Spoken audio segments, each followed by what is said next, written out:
looking back, I'ma keep myself on track, keep my head up, staying strong, always moving on.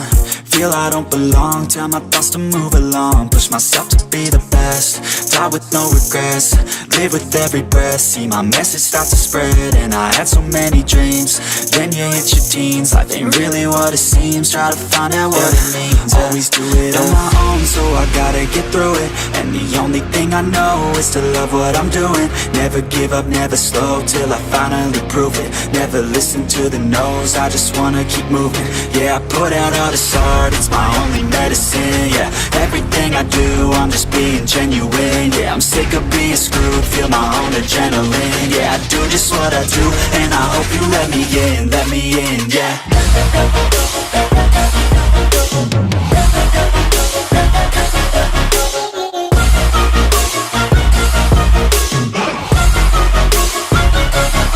I'm grateful, oh yeah, able, oh yeah, I'm stable, oh yeah, no label, oh yeah, you know me, I have only a path, I'm lonely, but damn, I'm going to win. I don't want no fake love, I want the real stuff. Everybody listen up, cause I'll only say it once. I'm gonna show you all the path, if you want it bad. I'm gonna show you where it's at, yeah, how you can get it back. Yeah, cause I ain't never done, I'll be number one, working hella hard until I get just what I want. Yeah, rise just like the sun, yeah, fatal like a gun. Shooters gonna shoot and I'm gonna shoot until I won. Yeah, always do it on my own, so I gotta get through it, and the only thing I know is to love what I'm doing. Never give up, never slow, till I finally prove it. Never listen to the no's, I just wanna keep moving. Yeah, I put out all this art, it's my only medicine. Yeah, everything I do, I'm just being genuine. Yeah, I'm sick of being screwed, feel my own adrenaline. Yeah, I do just what I do, and I hope you let me in, yeah.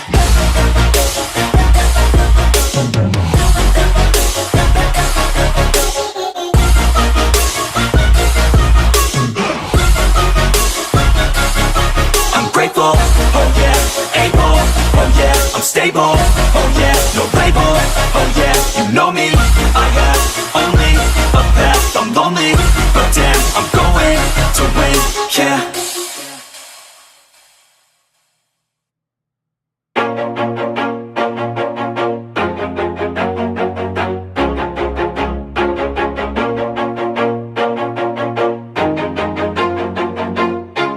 Always do it on my own, so I gotta get through it, and the only thing I know is to love what I'm doing. Never give up, never slow, till I finally prove it. Never listen to the no's, I just wanna keep moving. Keep my head up when I act, head up, that's a fact. Never looking back, I'ma keep myself on track, keep my head up, staying strong, always moving on.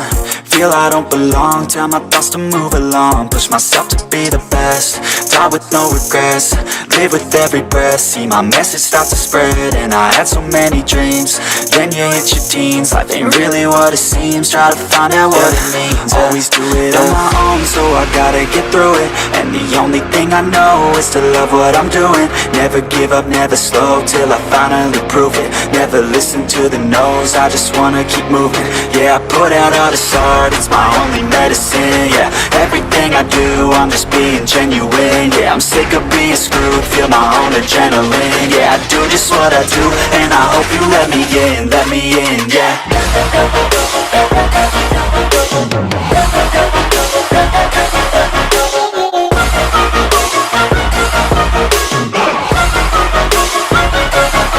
I'm grateful, oh yeah, able, oh yeah, I'm stable, oh yeah, no label, oh yeah, you know me, I have only a path, I'm lonely, but damn, I'm going to win.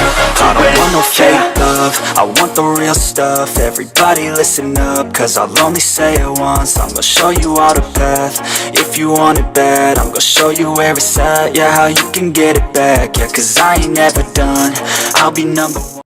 The topic of discussion today on the live stream is going to be about your favorite cereal. Comment it in the comment section. Everybody has a vice, right? Or a crutch. I think this is a funny thing to start a podcast or a live stream. And my vice is Captain Crunch with Crunch Berries. It is my favorite cereal ever. I'm not a huge fan of of sweet cereals. Like I just would rather have like, I don't know, Wheaties or something. Honestly, like Wheaties. But Captain Crunch with Crunch Berries, there's something about it. It's very addicting. I think they make it that way, and they're very successful in doing that. It's the craziest. Everybody has a sweet thing. I certainly do eat sweets. I just don't eat them a lot. You know, my snack in the middle of the day is usually carrots and French onion dip, like hell of a good dip. It's awesome. I mean, it's just great. I'm used to it. But every now and then I throw down a big bowl of Captain Crunch with Crunch Berries. That's the topic of the video, boys. We're just going to talk about sweets.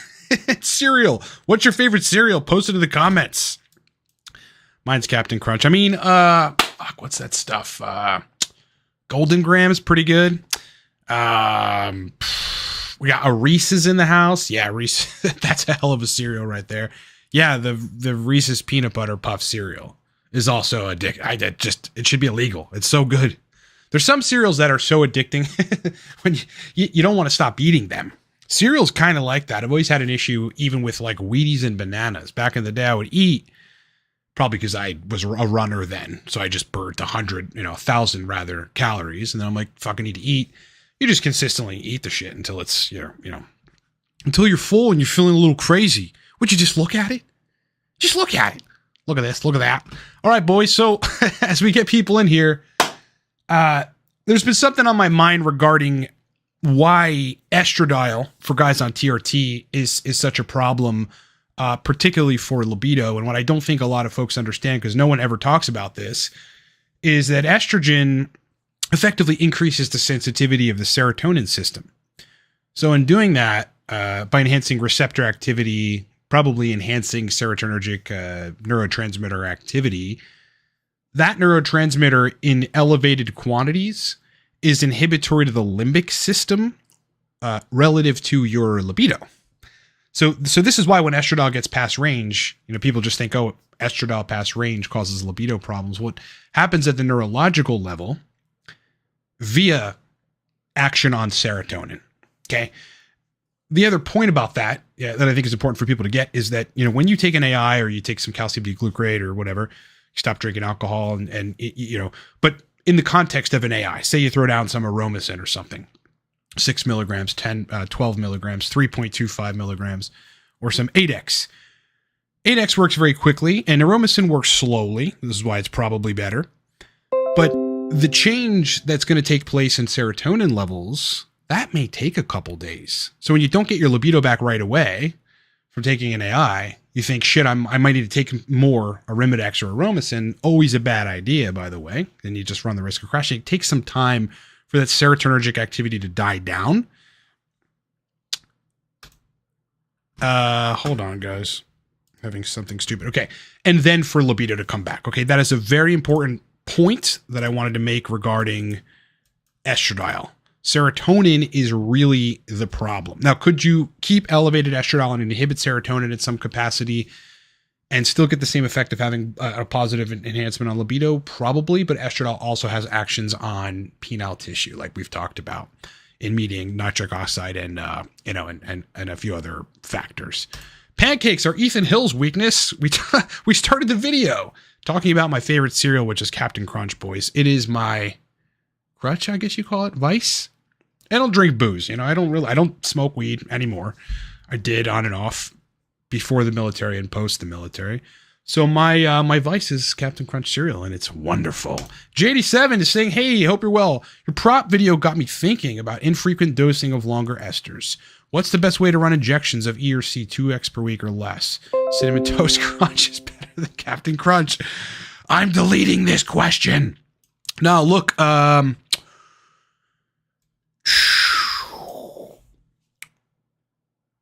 it's going to depend on the person, I think. Like, we like to give cookie cutter stuff, but people metabolize testosterone differently. And, these half-lives that are given from Pfizer and whoever on their product, like, it just doesn't apply to everybody, right? And so, to answer your question is simply 2x weekly, 2x every 8 days would probably be the best bet. Every fourth day, of half of what you inject total in a week. You know, people don't have to put their TRT protocols in this 7-day parameter. It doesn't have to be that way, right? You can think out of that. You can do it every 10 days. You could have a 10-day parameter within which you inject twice. You inject every 5 days, right? And you can kind of situate it that way. But with these longer esters, you get to have a peak at day 2, 3, depending on how much of a bolus was injected, as well as how you're metabolizing the testosterone. But then you start having a trough, right? And the trough is a good thing. You know, the trough is where you get a little bit of alleviation of the constant suppression of the hypothalamus pituitary, where estradiol can't saturate receptor sites consistently. And so it then goes back down. The serum goes back down. So if the serum's going down, you're not having as much quantity of estradiol that is activating all this estrogen receptor binding in the tissues.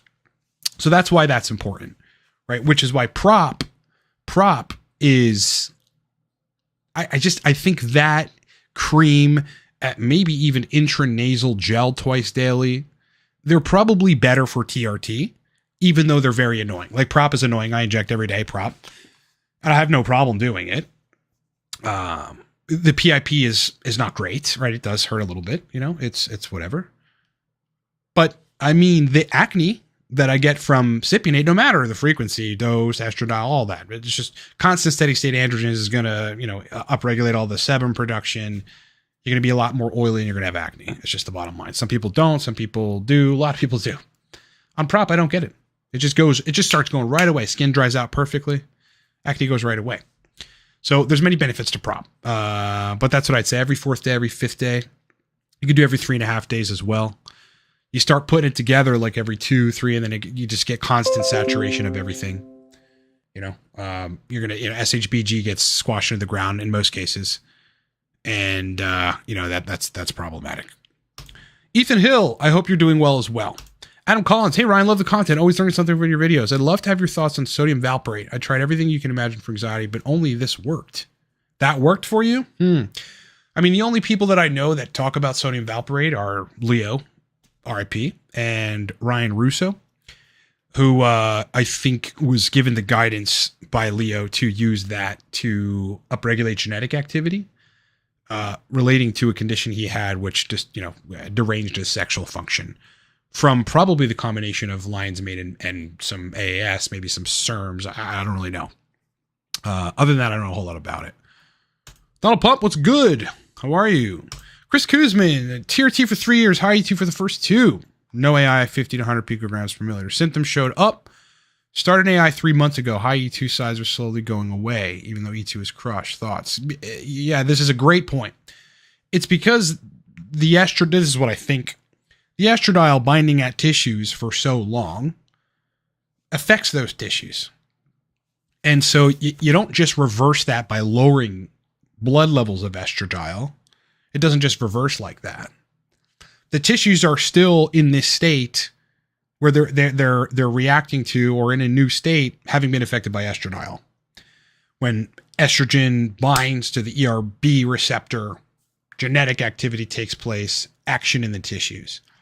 So, you know, it's like it modified the tissues. Now, this is temporary and they'll revert back to their previous state once you're not getting consistent levels of estradiol binding to those receptors, but it's unclear how long that will take. If you go to the testosterone subreddit, you're going to find people saying, you know, that they had estradiol high for a long time and then they took an AI and it took weeks to recover.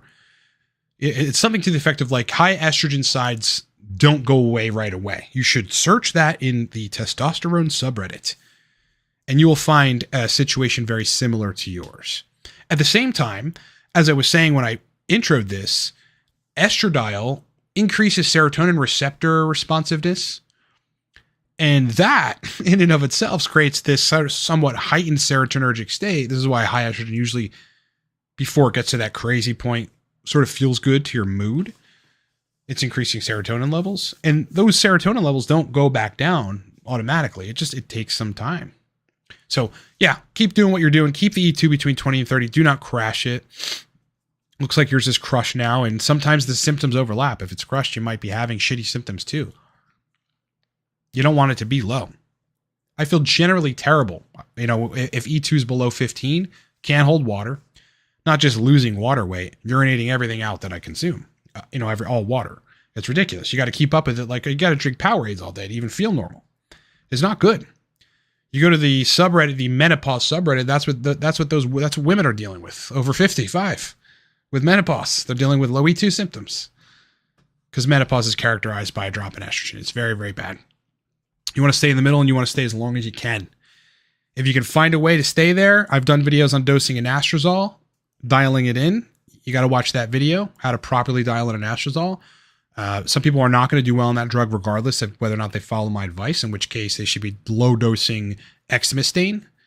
Okay, very, very effective. It drops the estradiol slower, right? So that you don't really get many sides with it because estrogen's, E2 is not dropping from 47 to 21 in a day. Does that with 8X. Josh really doesn't drink alcohol anymore. Used to love liquor or vanilla ice cream though. My Lord. I love it, bro. My booze when I drank was tequila. I just loved it. A good quality tequila like Don Julio or Casamigos. Couple blocks of ice in a cup, small little cup. Did I put a lime in it? Yeah, maybe. And a little bit of salt on top. That's literally it. That's it. Usually I just drank it straight and I liked it. I liked it a little too much. Ronnie No Legs. Favorite injection spots? I'm loving lats at the moment. Lats, that's an interesting one. For me, if I'm running sub-Q, which I do every now and then, it really all depends on the ester and what I'm trying to do from running an experiment to see if I can release testosterone slightly slower and how that will affect one system or the other. It'll be my thighs, just that fat tissue on the thighs. Alternatively, belly fat, but that's usually where I'm injecting HCG, so it's usually thighs. If it's shallow intramuscular, it's ventral glutes every time. Every now and then delts. I just don't like pinning my delts. You can actually see it. I don't like that. So that's where I inject. Blake, hey Ryan, if the affinals work well, but lead to a significant feeling of being easily annoyed and perturbed, do you have a stack recommendation to counter that feeling? Not really. If theanine isn't helping you, not really. It's a trade-off. You guys got to recognize that with nootropics, some stimulant ones, people are always asking like, hey, why do I take this? And I'm mad at my girlfriend or whatever. That happens, right? Your brain is working at a level that is much faster than normal. So you are in no way, shape, or form going to be like a chill, relaxed person and, be able to be like super cordial with people around you. I often, I'm more aggressive of a driver. I don't actually physically act aggressive on the road unless someone does that first. But I'm certainly more upset with stupid drivers, on nootropics. In the store, when people in front of me, when people around the store have no idea what they're getting. No idea. I don't even operate from a list because I just remember it most times. And I go to the store, but I'm beelining to where I need to go. I very much get upset with people who are just moseying around. It's like, come on. This is why you're 60 pounds overweight. So anyway, nootropics just don't help that. If theanine doesn't help, there's a lot of other options you could potentially try. You could low dose valerian root to get some GABA action, and maybe that would help. I think there's a lot of options. Best way to lower SHBG? Yeah, probably be boron and or a chemical called proviron. Proviron will squash the SHBG or take it down pretty significantly. Thanks for the answer. Follow-up question. Is there a specific timing for Arimidex in relation to a test injection? Some people do the same day. Some say day after, or you avoid AI most these days. No, I don't avoid them. I haven't really needed to take an AI on prop a lot. I have had to take one, right? Because it gets past a range. You can tell when erectile. It's like, I'll give it 2-3 days. If morning wood starts to go to shit, then it's time to lower the E2. So I have had to do it. I am, for those of you that have been asking me for months, experimenting with Aromacin instead of Arimidex. I've dialed in Arimidex. It's fine. I don't like the rebound, but it's fine. I've had a good time on Aromacin. Yeah, I just like virtually no side effects, right? If the dose is right, which it is. It's very low when I need it. And by very low, I'm talking about 3.25. That's a 12.5 milligram tablet split in fourths or whatever that is. It's a very little bit, of it. Then it's also a slow drop in estradiol. So you're not going to get symptom relief in a day. You might get it 24 hours later, and then it continues to get good. And then you stay there for maybe 4 or 5 more days. And then you're making more aromatase enzymes. The ones that you had bound to and confused with exemestane, they are metabolized out of the system. So yeah, regarding timing, it depends on where you are in estradiol right now. If you have symptoms, estradiol is too high probably. You should back that up with labs, but people do know you can't just run to the Quest. It takes a week to get your fucking labs back, but you got to know. But yes, same day, typically, if you're injecting a bolus, you will be peaking, not to the utmost peak, but your testosterone is going to be rising that day, even if it's a slow ester. And so, later on in the day or the very next day, but be conservative with your dosing of any aromatase inhibitor.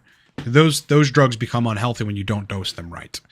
They become, they can be great if you keep your estradiol in that sweet spot range with them and it doesn't go below 20 and you don't have joint pain or any of that kind of crap. Ethan, have you tried using Lugol's iodine as a nootropic energy booster? Yes, back in the day. However, too much Lugol's or iodine in general is counter, contrary to what you may believe, to proper thyroid function. It's counter to it. I forget the mechanism for this. God, what is it? Fuck, man. There's no way I'm going to remember. But there's a detailed mechanism of iodine, like sequestering something out, like some other element of thyroid hormone metabolism when you take too much iodine. So there's a lot of internet people that go just take 12 milligrams of Lugol's. Not a fucking good idea. Not a good idea. Appreciate you, brother. Appreciate you. Brother.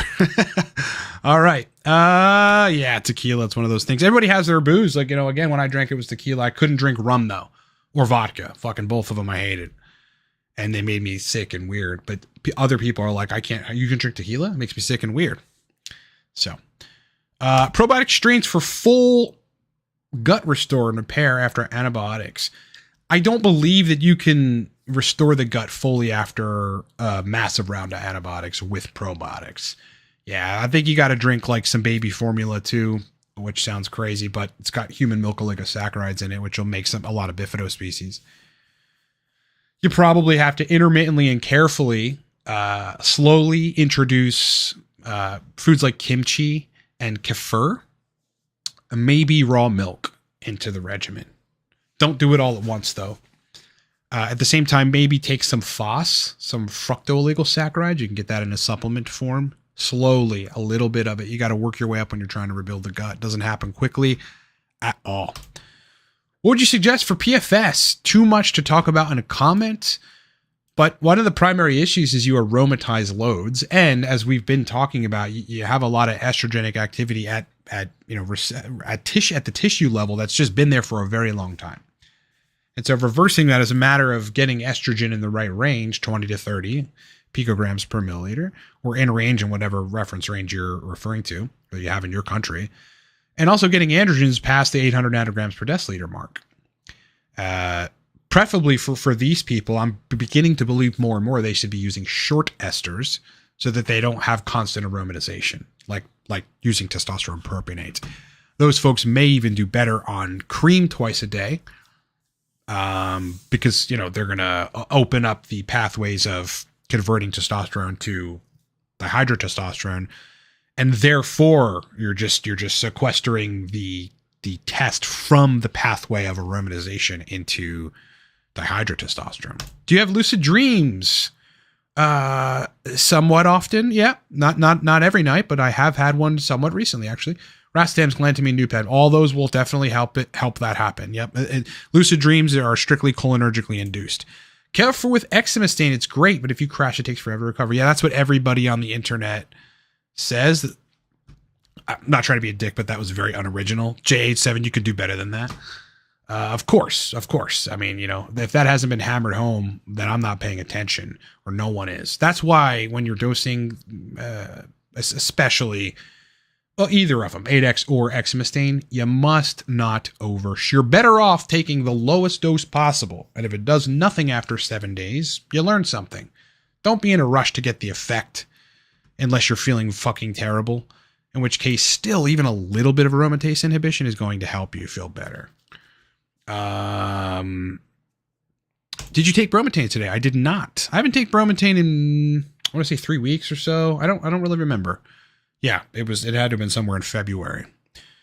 Thoughts on oregano oil, garlic, and LL37. Don't know what LL37 is. Off the top of my head, I think it rings a vague bell.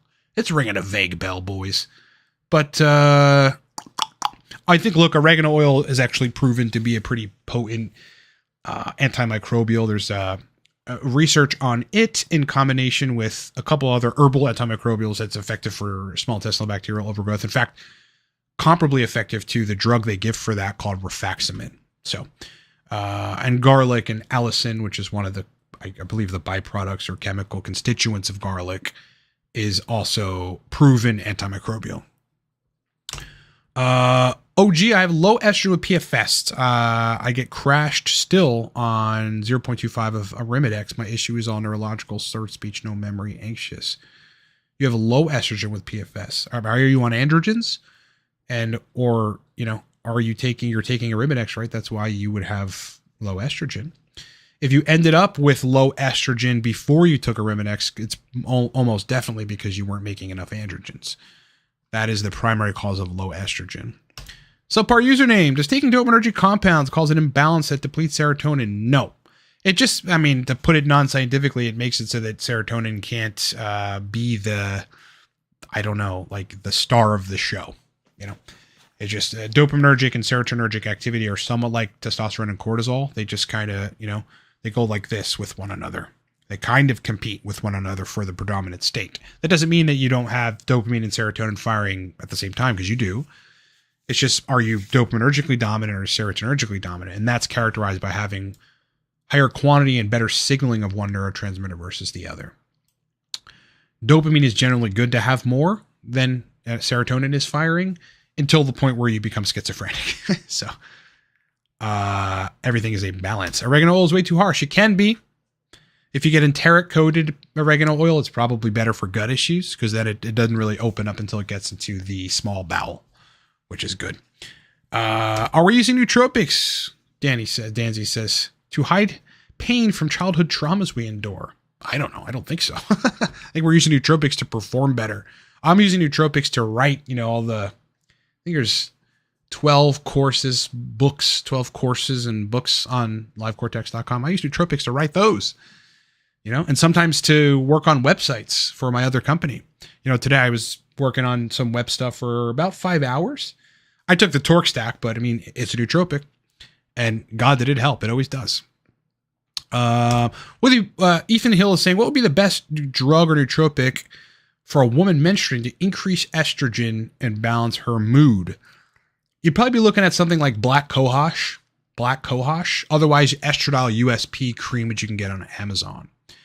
I probably won't cover methylene blue, just not that impressive to me. I've covered it at least 100 times on live streams. On TRT, so OGS Athletics, who has PFS, is on TRT. High dose 250 a week gives me a blood reading of 50 nanomoles. So you got to translate that to nanograms per deciliter. Don't know what that is. But you got to keep the estradiol between 20 and 30, man. You've got to keep it in. And you might need to run a short-acting ester. So you're not suppressing hypothalamus pituitary as much. And you're definitely going to have to run HCG if you've got any of these disorders. Adam Collins, doctors are very keen to prescribe SSRIs. Yes, they are. For panic disorder, despite the risks. How would you treat a pretty bad panic disorder where GABA is predominantly the issue? I would treat it with hormones first. That's what I would do. I would just throw hormones at it. Just dump a bunch of hormones in there. See how you fare. Honestly, you're going to read over and over again people obliterating their anxiety disorders from going on TRT and depression, just cured. You're gonna read that all over Reddit and elsewhere. I've seen it. So that would be the first thing that I would do if I were you. Secondarily, look at what you're taking. case in point or prime example, I know a girl who recently just started taking one of the weight loss peptides, the popular weight loss peptides. Shortly after starting to dose it, she developed an anxiety disorder, a panic disorder, and doc put her on Xanax. I talked to her about it after the fact. I'm like, what was happening around the time? And she like, people don't think about this. She started Ozempic or whatever the fuck it was, right? And these things are obviously not modifying neurotransmitters. You don't just have a panic disorder because of nothing. Something did it. What's in your regimen? What was in your regimen? Supplements for SIBO, not a whole lot. You're better off taking rifaximin. You're better off just taking rifaximin and a motility drug. What is it? I forget the name of the motility drug, but there's a combo for that you'd want to look at. Ethan Hill, assuming a person only uses uridine monophosphate, how should they cycle it for consistent long-term motivation? 4 days on, 3 days off would be my suggestion with uridine. Yeah, I don't know the mechanism, but consistent uridine use, it doesn't downregulate the effects, but it can cause problems in neurology in your brain. Chiefly folic acid depletion, which is hard to catch up on. All right. OG, you should do a consult with me because we're not doing consults live on the channel. Where did the sun? Oh, yeah. This is a good question. Where did Avoid the Sun and 9-MeBC originate from? This is a great question. What I think it originated from was some probably intelligent person, but who thinks he's smarter than he is. Like reading about beta carbolines and extrapolating stuff from chemically different structurally compounds than 9-MeBC, but that have some similarity to 9-MeBC, and then posting a big warning on Reddit. That's how this shit starts. Like P5P and neuropathy. Yeah, excessive doses via a GABA deficiency can give you neuropathic or neuropathy-like symptoms. That's the mechanism. Excessive doses with a GABA deficiency. That's been elucidated in the literature. But yet, Lucas from Booster Biology says, stay away from P5P. He's an idiot. So same type of thing. And I think, God, what was the other one? Oh, uridine causes cancer. That's the other one. They poorly interpreted a rat study in which this uridine homeostasis enzyme called upase was chemically knocked out. You couldn't do that in humans.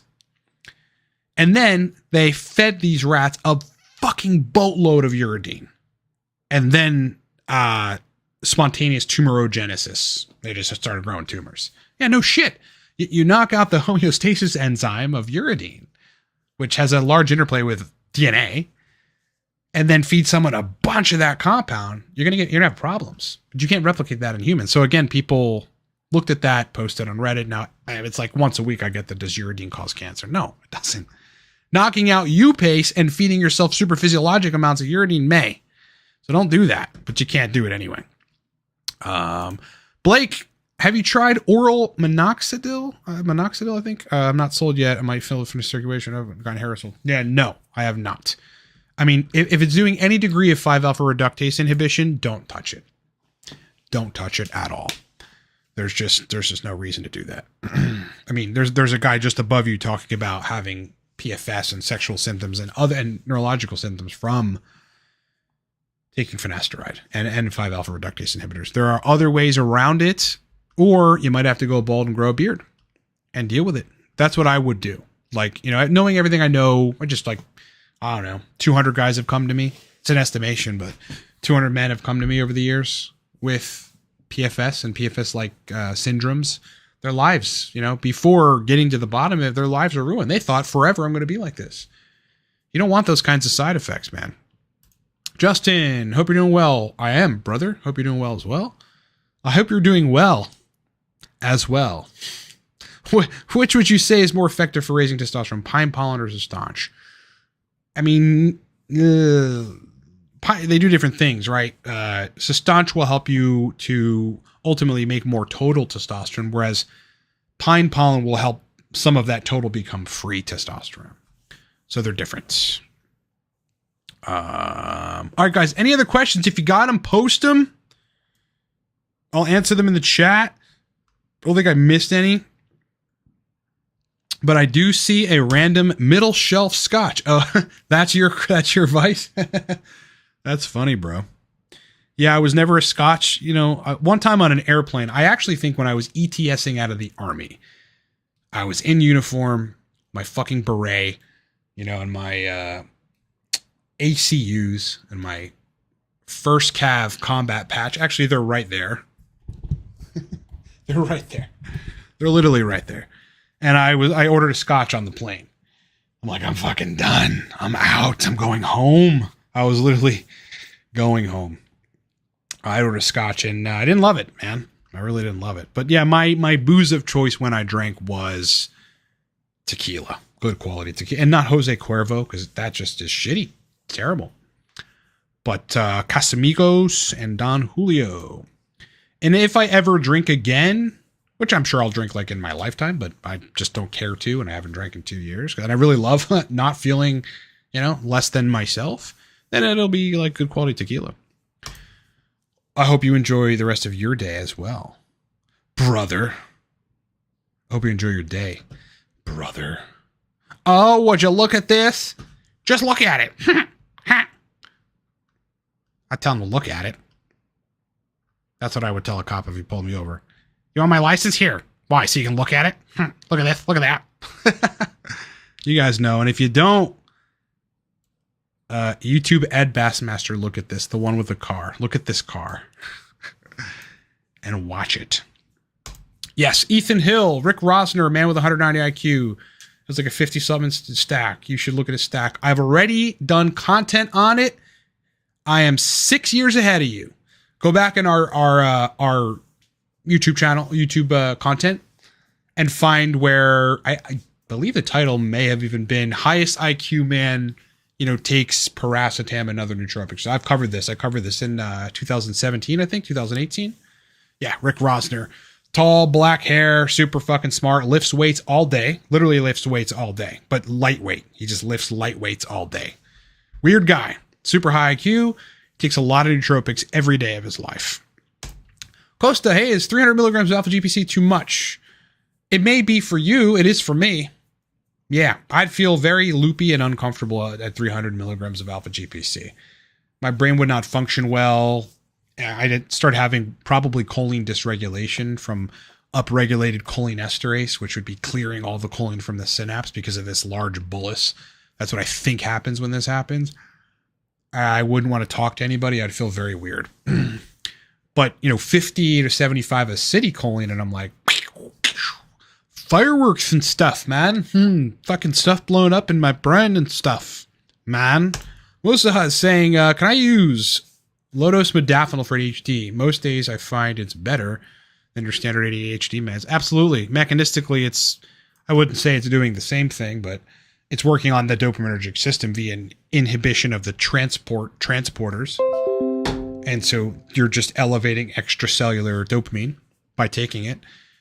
And by all accounts, like, you know, from the anecdotes, in my experience, we'll just set my experience aside. The anecdotes, modafinil is better. And people respond in a way which, you know, gives them less side effects. Ronnie No Legs. I love that. Good pairing stack 2 nicotine patch. Yeah, you'd want to run 500 of Mucuna purines, 175 of teacrine, 300 of Alcar, 50 acetylcholine, maybe 50 of theobromine. And that is torque. All right. So torque plus nicotine patch. You'll with nootropics, you'll be like, I'm done. I don't need anything else. 7 milligram nicotine patch, torque nootropic stack, you'll be done. You'll literally say, I don't care. I don't care about Noopept. I don't care about C-Max. I don't care about cerebral lysin. I don't care about racetams. When you try torque and a 7 milligram nicotine patch, you're done. That's all you'll ever need. You're going to, I mean, you probably vary things up, but, you know, just, you know, for the sake of the argument here, it's very, very powerful. Very, very, very powerful. Like nothing else. Like nothing else. Those of you that were asking me about Exemestane, yeah, I just got to the point. Wow, in the beginning of prop, somewhat in the middle. I've been on prop for a month and a week, so 5 weeks. So the cypionate is out of my system by now. I mean, at 28 days, there's or 40 days, there's 0 point something percent or 3%, some very negligible amount of cypionate. And so today was the day that I dosed 3.25 milligrams of exemestane. And I love it. I just, there's no rebound, it just, you don't, I don't get arthralgia, the joint discomfort. I don't start pissing right away. It's because it's lowering estradiol slow. The effects really don't come until day 2. In some of the research studies on exemestane or aromasin, the max estradiol inhibition took place at like 72 plus hours. Not 24, which is what Arimidex does. That's why people hate Arimidex. It's too fast acting. It's shit soup. But, I'm not even sure. I figured out how to dial it in, but not many people can do that. Musa finds the content informative. Recently came across this. What's up, bro? Glad you're here, man. We've been doing this for years. I'm happy you're here. Live streams every Saturday and most weeks during the week, just kind of randomly. Glad you're here, man. Seriously, glad you're here. Opinion on Noopep, pretty cool. Been around forever. I've been dosing it on and off for 15 years. 15 years. Yeah. I love the stuff. I mean, I don't like to take it a lot because I just like to vary cholinergics. And these days I take less cholinergics than I used to because I just don't need them. Too high doses, I get side effects because I've just taken so many of them over the years. But yeah, I mean, before I took Noopept, I had a difficult time reading books and understanding what I was reading.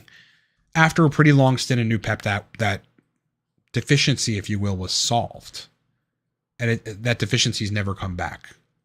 Now I read big long papers and understand it all. Like, I wasn't like that before I took Noopept. I wasn't like that. There's a reason that drug has, some studies on it, written by the author of the chemical, the creator. It's this Russian woman named Rita something. There's a reason for that. This stuff is very potent. It can be very powerful. Can be very reparative. When you're expressing reparative factors, nerve growth factors specifically, which you do with Noopept, and I think BDNF. I mean, you're doing repair work. That's why, that's a whole different class of nootropics than like the stimulant stuff, like TRT or whatever, or just forcing neurotransmitter release like aniracetam or oxiracetam. Noopep's doing some cholinosensitizing stuff. Your brain just gets more sensitive to that neurotransmitter, but also doing repair work as well. Any other questions, boys? If you got them, send them. I got to do something real quick on you should see my setup, boys. It's awesome. Big screen over here, big screen over here, small screen over here. COD in the back. It's COD, bro. It's COD, aka the worst game in the world. Aka the most frustrating game ever. Ever. I'll tell you what. If you don't have a 4090 and a very, very high quality PC, look at this thing. You see this thing? You see that? You see those colors? You see that shit? You want to know how wide this is? This is a serious machine. If you don't have something like that, playing COD, you're just not going to, you're going to get outgunned by people because, they're seeing you a millisecond sooner because their stuff works better. Your PC works better. Actually.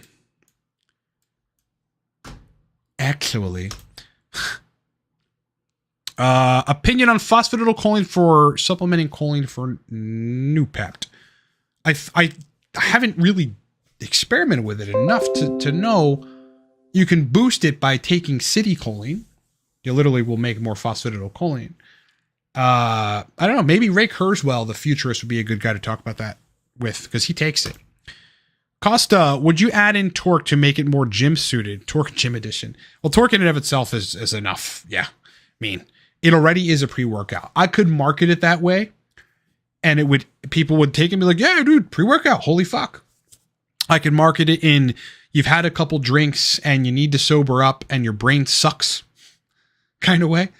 This girl, Lexi, the first time I gave it to her, dude, She had like 3 or 4 drinks or something. We had gone to 2 different restaurants, and we were at the second restaurant like last summer, I think it was. 10 minutes after she took it, bro, she went from buzzed and having fun and, being communicative to like looking at me like a Canadian, just with beady eyes. Like, bro, I feel this. So it can do a lot. Do you still code? Yes. Yeah. I'm proficient in HTML, CSS, a little bit of JavaScript, kind of a little bit of PHP. I mean, PHP when I have to. I own a web design company in Pittsburgh. It's called Pittsburgh Web Design Company. Yeah. We do law firms, like we do websites for all manner of businesses. And I am chiefly design, right? So I obviously have to be proficient in CSS, HTML for that, Photoshop, etc. All the content management platforms, specifically WordPress and Elementor. That's really where you're going to do the most damage and have the easiest time these days. But I can, build sites with basically anything. I know the back end and functionality and how to customize stuff and how to write custom code to change things on Shopify websites, etc. So yeah, I do. I just don't heavy code like back in the day. I was building apps with Ruby on Rails, and that was hard. Have I tried stock trading on this stuff? No, but I have consulted traders, and they've done very well with Nootropics. Yeah, PHP kind of sucks. AWS, for some websites, yes. Other websites, no. But yeah, AWS is easy to manage and it's cheap. Yep. Should I cycle? These or can I use daily? Rhodiola, P, Uridine, Mucuna, Dopa, Tonga, Ali, Fedosia. I do not think you should take Fedosia every day. Or I think there's canine studies or some animal where it was kidney toxic. So you definitely want to not take it every day. Phenylethylamine, which is I believe what P is a highly catecholinergic. Probably run the risk of depleting noradrenaline by taking that consistently. Uridine you don't want to take every day because it depletes folic acid in high quantity with high frequency.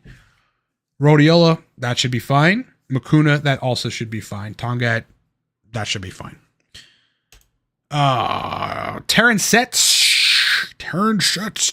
Sorry if I'm butchering that. Thank you for the $10 super chat. Been on TRT with unmanaged estrogen for years. Just started to add in an AI. First of all, sorry, brother, that you bought into that. But those guys are convincing and starting to feel better.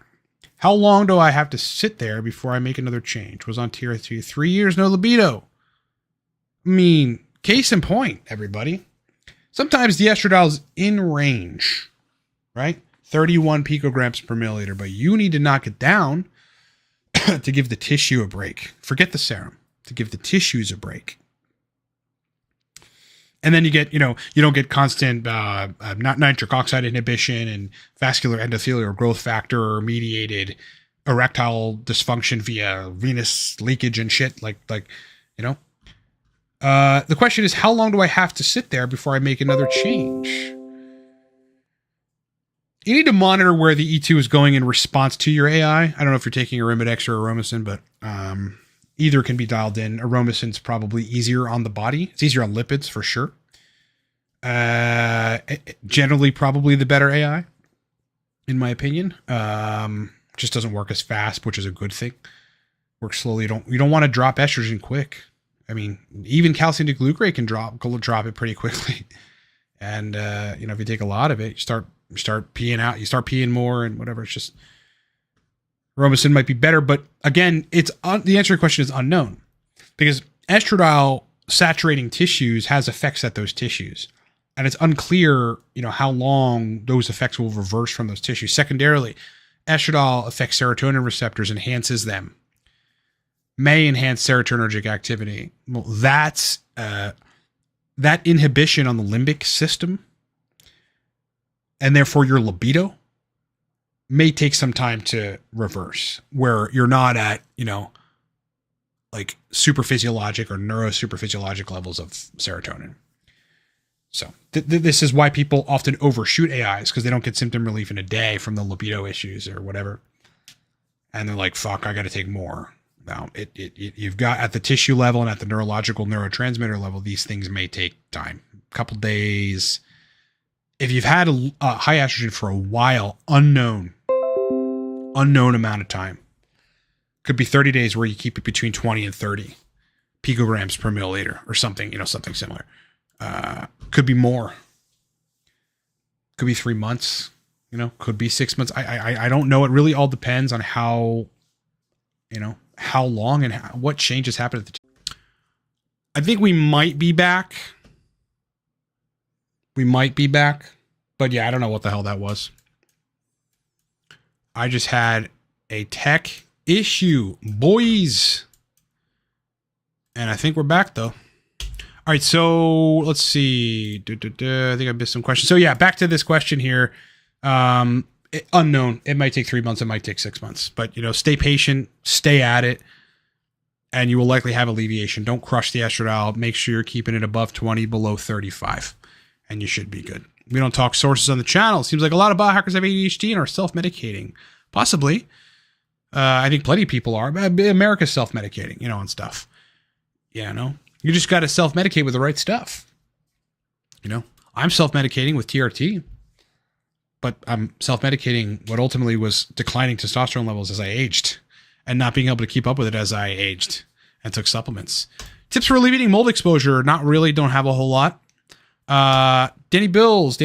Do you think watching porn has effects on the brain in a negative way? I do not. There's no mechanism for that. I think watching porn, what does porn come with? Masturbation, right? And what does masturbation come with? Frequent releases of prolactin. And frequent releases of prolactin come with inhibition of luteinizing hormone secretion, and therefore testosterone derangement and intratesticular neurosteroid derangement. So when all these people are talking about porn did this, did you just watch the porn? No, you fucking jerked off, dude. You masturbated and climaxed. Excessive prolactin release is your problem. That's what causes all this. If you just watched porn and didn't do anything, nothing would happen. Porn is the catalyst for excessive, climaxing. Yeah, but porn in and of itself can't do that. It just can't do that. Yes. Joey says, I'm a computer science major in college. Say you were in my shoes and had focus issues. Just understanding what the hell's in front of you. Is Noopept something you try? Yep, it would be. Definitely. Yeah, I think Noopept at a reasonable dose, 5 to 7 milligrams. You don't want to start at 15 like the internet says. Or any one of the racetams would be useful as well. Particularly, look, you could dose 2 grams per acetam, 100 milligrams alpha GPC. You probably fare pretty well. If you have side effects, take the alpha GPC down. You don't need to dose that very significantly. 700 milligrams aniracetam, 50 milligrams citicoline. Fantastic list for someone who got herpes infection. Is there any neurological complication afterwards? I don't know enough about it. I wouldn't discount that there might be, there's a lot of viral activation in people that have long COVID, and these things are affecting neurology, like neurochemistry and shit. So possibly, now we're talking about HSV1 and HSV2 now. Yeah. HSV1 and HSV1 is the one that causes cold sores, and HSV2 is the one that causes genital sores. Yes. Yeah, we're back, boys. We are back. Thoughts on melatonin and gastritis? Is it supposed to help it? I think one of the things that melatonin has been pretty effective at doing in the scientific literature is alleviating GERD. Traditional GERD, not silent airway reflux, which is different, but GERD, regular acidic reflux, which is two different pathologies, 2 different mechanisms of action that cause the issue. I think that they're just not the same thing. Not at all. But yeah, melatonin for, enhancing your ability to sleep. I took it for, on and off for many years. And I would just run 1.5 to 3 milligrams. And yeah, it just 40 minutes later it kicks in and you're going to sleep. But I was taking it largely when I was with an ex-girlfriend who had sleep problems. And I would just take it with her, okay. And then, and that was basically like why I took it, really. I don't really need to take it. Nootropics for traders. You're going to want to be dopaminergic as well as processing information well. So macunapurines for dopamine, possibly cycles of 9-MeBC alone to enhance dopamine for the long term. Agents like teacrine for energy 4 or 5 times a week. You could get away with 7 days a week teacrine, completely innocuous compound. Just may overstimulate if you dose it too high. But then in addition to that, racetams, anoracetam, oxiracetam. Mark, thoughts on daily Cialis added to TRT protocol, 5 milligrams. I think it's great. Very common. I think there's, unless you have some marked or noted cardiovascular issue, I really don't think that's a problem. Probably benefit cardiac function, benefit systemic circulation and blood flow and things. Do I think that chronic PDE5 inhibition in penile tissue is good? Look, there's no biological free lunch, as Tim Ferriss used to say. So, like, there might be still some downstream problem, like, with getting erections after you've been on PDE5 inhibitors for a while. I don't really have any proof of this. I don't even really have a reason to be saying that, but that's the thing I'd be somewhat apprehensive about, to not cycle it. Like, I started running 5 milligrams daily tadalafil 4 months ago. And that's for me personally, I've done so many things for erectile function. It just, after I climax, I'm still fucking erect and ready to go with 5 milligrams Cialis. So I kind of don't take it every day because of that, like whatever. But, and it causes some nasal congestion, among other things. It's really not the greatest for me personally, but look, it's very effective for people. I think for a lot of people that can deal with the period where you have sides in the beginning, which usually goes away. Some of them may stay and there's low level side effects that you can kind of tolerate. It's perfectly fine and very effective. For people that have real serious issues, whether their TRT protocol's fucked or some other thing, it'll do nothing. You'd have to run 30 milligrams to get a response, in which case that's unsafe. You should just be injecting Trimix. Trimix, by the way, is injectable vasodilators. Comes with an auto injector. You inject it literally at the 1 o'clock or the 3 o'clock in the junk, line the auto injector, press a button. And if you get the dose right, you'll have an erection for 2 hours, regardless. So whether you're, stimulation helps it, but you're going to have one anyway. That's really the best. If people have real serious erectile issues, like vascular issues or just hardcore hormone problems, then that would be a solution for sex. It'll work 100%. You'll be able to have sex on it. I got it to test it. And, like for me, it's just like for 3 hours, I was getting a little worried. It comes with a, I got to forget the mechanism of action, but it's basically vasoconstrictive. It comes with an antidote that you've got to inject if you've got a fucking boner for longer than 4 hours. I was pushing that 4 hour point like, dude, but it worked out well. Just so you have the data, I take 10 milligrams a day Cialis. I do not have ED. I'm just jacked, and I love having horse face. Love that. Yeah, bro, you're a classic guy, man. I did like, when I take it, I like the pump. I like the pump for sure. I'm in the gym, like doing, shoulders and shit. My shoulders are bulging out, and the fucking veins, like here, just here. You can even see that vein. I like that for sure. What are the complications of scar tissue at injection site? The complications of scar tissue is actually inside of your sentence, rendered in complications of scar tissue. Yeah, I don't know. Scar tissue is the complications. Nothing else but scar tissue, for sure. And I think to some degree, people that are injecting frequently, and I'm on prop, so I'm injecting frequently, are going to have scar tissue. Trade-off. But, in 5 short years, like Maximus already has, God, what the hell is it called?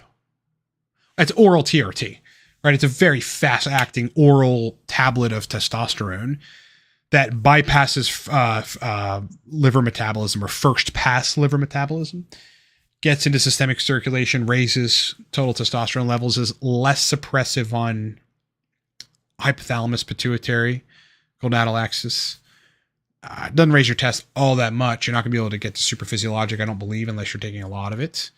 But by taking that stuff, you don't have scar tissue. You're not gonna have scar tissue. But I was trying to get at in years to come, we'll have stuff like that where, you know, you don't have to worry about scar tissue, or you can just, there's a better option for TRT. Potentially. Okay. Did I miss anything here? Yeah, I have tried. This is a question about PT141. It's bremelanotide. Yeah, it's melanocortin receptor agonist. And I tracked down what it really is doing. It's just forcing you to release a bunch of dopamine from the hypothalamus. That's what it's doing. And yes, I have taken it many times. By many, I mean like 7. It's fucking useful as hell. I found myself, I always tell this story because it's somewhat of a cautionary tale.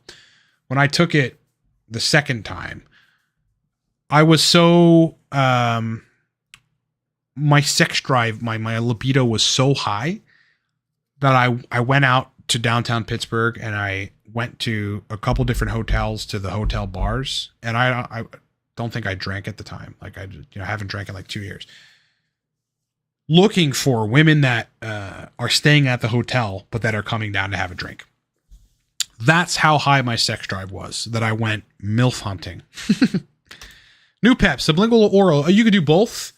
I do recommend 5 to 7 milligrams. There's just a laundry list of side effects that come with too high doses, ranging from an anxiolytic effect that makes you not want to work to brain fog and memory problems. Temporary, until it wears off, but so it's innocuous, all things considered, but that does happen with Nupep if the dose is too high. That's why I always suggest going low. Yes, the drug was PT141. Not sustainable though, by the way. You take PT141 consistently, your dopamine that you're releasing in that acute phase comes from somewhere and you'll deplete it. You'll downregulate it for a little bit, mildly. And then the next dose of PT141 is not going to be as effective. That's why you shouldn't take it consistently. Neck and back pain.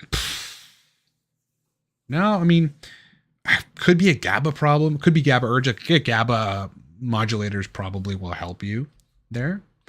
No, I mean, there's something physiologically wrong if that's happening. There's something physiologically wrong. There's something wrong and you've got to deal with that at a physical level. What is physically wrong in that area? And get to solving that problem. I can't even really give you suggestions. Chiropractor, whatever the people actually do for that, or getting MRIs and actually seeing, do you have a disc that's fucked up? Like, is there something physically wrong? Otherwise, I don't know. You could be taking something that's messing with bone mineral density, and that will cause you to have back and neck pain for sure. Like talking about TRT, too much Arimidex will cause you to have back and neck pain because you're just all the water is getting sucked out of the critical joints. You got a lot of joints in your neck, by the way. A lot of joints. I think we talked about this. Herpes infection. There probably are neurological complications. I mean, yeah, anything activating immune function, whatever. Like, I assume you have. It's not chronically there, right? You have what do they call them? Outbreaks, and then they recede. Like during that time, there might be some brain fog or something that's going on. I haven't studied it enough to know, so I can't tell you, boys. Best supplements and food to lower inflammation. Probably the Mediterranean diet. Otherwise, a curcumin supplement would be best, or turmeric would be useful. I think, look, getting in omega-3s with krill oil, because it's got astaxanthin and phospholipids, which make it more bioavailable, is useful for inflammation. That'd be my suggestion. But Mediterranean diet goes overlooked. If you eat a diet of largely of rice and fish and olives and olive oil and vegetables, and some good quality bread, some fucking chickpeas, what's that stuff called? Hummus. You're not going to have a whole lot of inflammation. Whereas you switch to standard American diet, forget it. You're a walking inflammatory response. It makes a huge difference. I used to eat somewhat processed stuff a couple times a week. And then as I got older, I've just realized it makes me feel bad. It makes me feel bad. My dinner tonight was, I have a rice cooker, white rice. I made some barbecue chicken, just chicken cutlets, a little bit of salt, and asparagus on olive oil. Slow cook on a pan, rice cooker, some sriracha. That was it. I eat regular food, real food. Thoughts on carnivore? Not sustainable. Definitely not. You can't just omit carbs for consistent periods of time. You're going to downregulate all kind of hormone production, particularly thyroid hormone production. You will deplete or close to deplete gram-positive, useful colonic bacteria, the ones that need carbohydrates to survive. And gram-negative species are going to be predominant in that case, which is going to cause you not just gastrointestinal problems, but health problems. So, and the tipping point for when that happens is different. You can be on carnivore for 7 months and it doesn't happen. It happens at month 8. It's just different between different people. It depends on how much vegetables you're eating. If you get enough fiber via vegetables, you might be okay. Otherwise, great for enhancing energy, great for re-upping on and like saturating the body with the B vitamins, the fucking selenium, the iron that you get from beef. Beef is the most nutritious food. Oh God, I just seared some grass-fed, grass-finished beef last night for dinner. Cut it up into small strips, boiling hot cast iron thing. Sear it 20 seconds, flip it 20 seconds. Another 20 seconds, flip it 20 seconds. Let it sit on warm in a different pan for about 3 minutes. Perfect. Nutrient dense though. All right, guys. I'm going to end the stream. Epic questions. I really appreciate the fact that you guys on a Wednesday, what is it, hump day? It's hump day, boys. Took the time to come here. Thank you for your questions. It means a lot. Specials on product are in the description. Okay, there's a coupon code for the Cortex stack.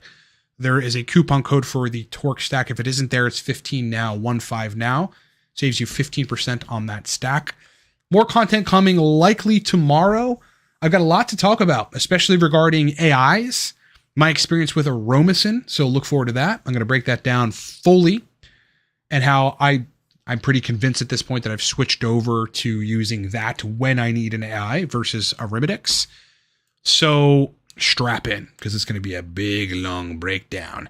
And I'm going to give you guys a big surprise, a huge surprise. And then I'm going to show up at your front door with luggage and take it to California.